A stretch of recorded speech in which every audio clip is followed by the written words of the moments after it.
Nous sommes de grands voyageurs. Nous passons parfois tout près de vous sans que vous puissiez soupçonner notre présence.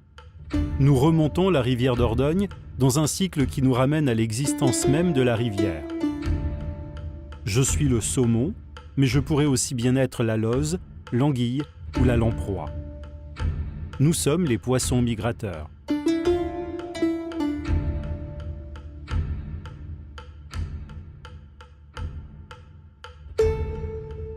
En prenant de la hauteur, vous allez comprendre les difficultés qui se présentent à nous pour rejoindre nos lieux de reproduction ou de croissance.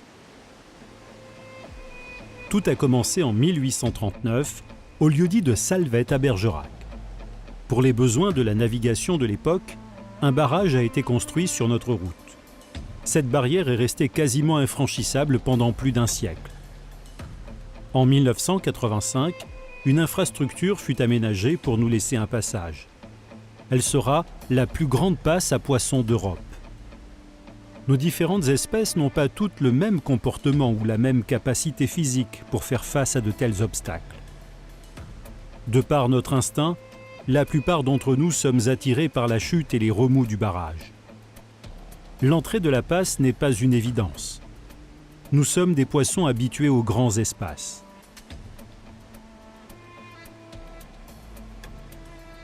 La plupart d'entre nous osent le passage, mais certains mettent plusieurs jours à le trouver et perdent des forces. D'autres renoncent. Les aloses sont les plus promptes à la confusion. Par groupe, elles se laissent fasciner par les bouillonnements dans lesquels elles semblent ne plus vouloir sortir.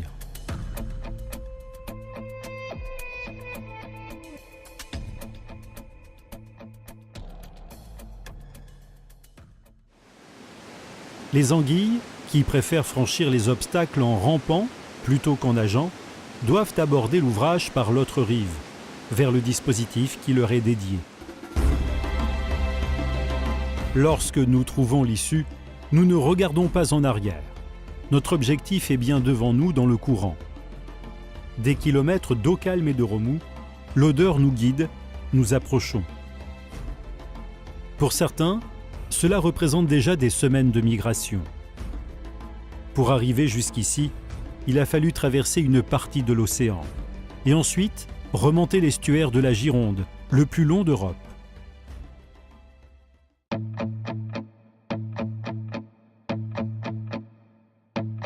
Notre avancée fut de courte durée. Quelques kilomètres plus loin se dresse devant nous un nouvel obstacle. Un mur de 165 mètres de large, une chute de 12 mètres. Notre dépendance aux humains prend ici toute sa réalité. Les remous provoqués par les vannes et les turbines de la centrale nous attirent. Ces voies sans issue nous épuisent. Là-bas, tout au bout du mur, un passage conçu pour les anguilles. Comme pour les autres passes à poissons, le plus grand défi pour nous les migrateurs est de localiser l'entrée du dispositif. Cette rampe, faite de plots et de brosses, permet aux jeunes anguilles de rejoindre la rivière en amont de l'ouvrage.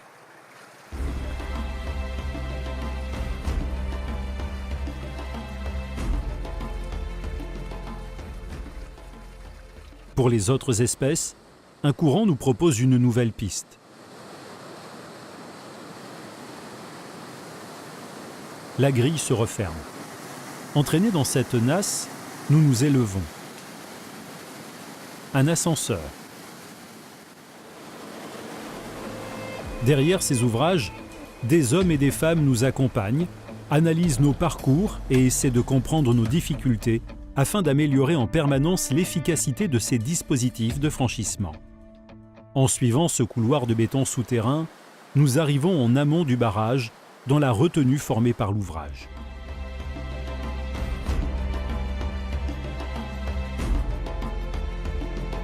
Mais cette aventure ne s'arrête pas là. Un tablier métallique a été installé pour éviter que les jeunes saumons, lors de leur dévalaison, ne passent par les turbines. Il nous faut donc trouver le passage sous cette barrière qui plonge à 4 mètres de profondeur afin de regagner notre liberté. Comme une obsession, nous continuons à remonter le courant.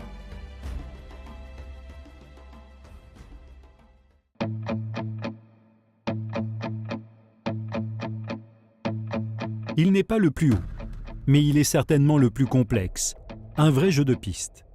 Celui-ci se compose en deux parties, la centrale électrique en aval et le barrage plus en amont. Deux possibilités et toujours ce courant qui nous obsède et qui nous trompe, notamment ici, à la sortie de chacune des 6 turbines hydroélectriques.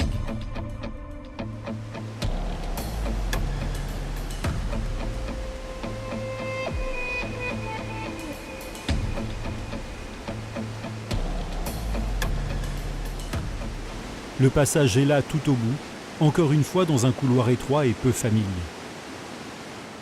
Pour ceux qui ont pris cette première option, ils remonteront ces chicanes tumultueuses avant de passer devant la vitre d'une station de comptage et enfin de rejoindre l'amont de l'ouvrage grâce au canal qui amène l'eau à l'usine.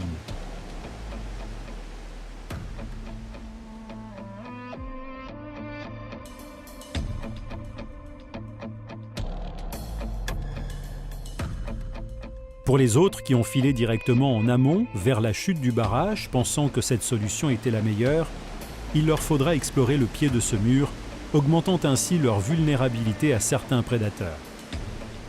Ces ombres fantomatiques dans les remous, ce sont les silures qui nous attendent. Ils ne connaissent que trop bien nos habitudes. Acculés au pied du barrage, les plus petits d'entre nous sommes des proies faciles pour les hérons et autres échassiers.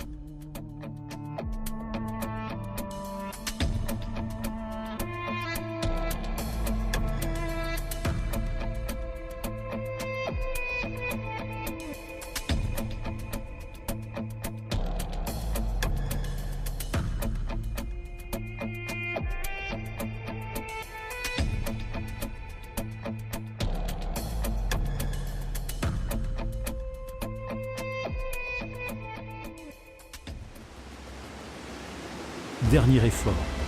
Enfin, la passe est devant nous. Mais celle-ci, de conception ancienne et très pentue. Elle ne permettra qu'aux espèces les plus vigoureuses de passer en amont.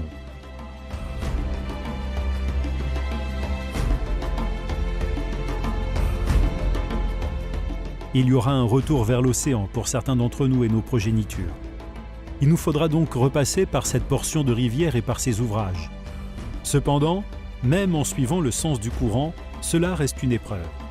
Mais ceci est une autre histoire.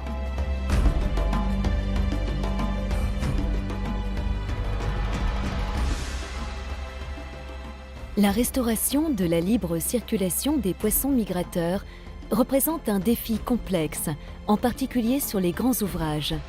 Cependant, les connaissances progressent et permettent petit à petit d'améliorer l'efficacité des dispositifs de franchissement.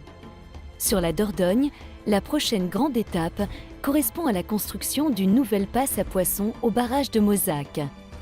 Sa mise en service est prévue pour 2020. Une convention regroupant EDF, l'État, l'Agence de l'eau Adour-Garonne et Épidore est en préparation. Cet outil de concertation participera à la définition des prochaines actions à mettre en œuvre au niveau de ces ouvrages.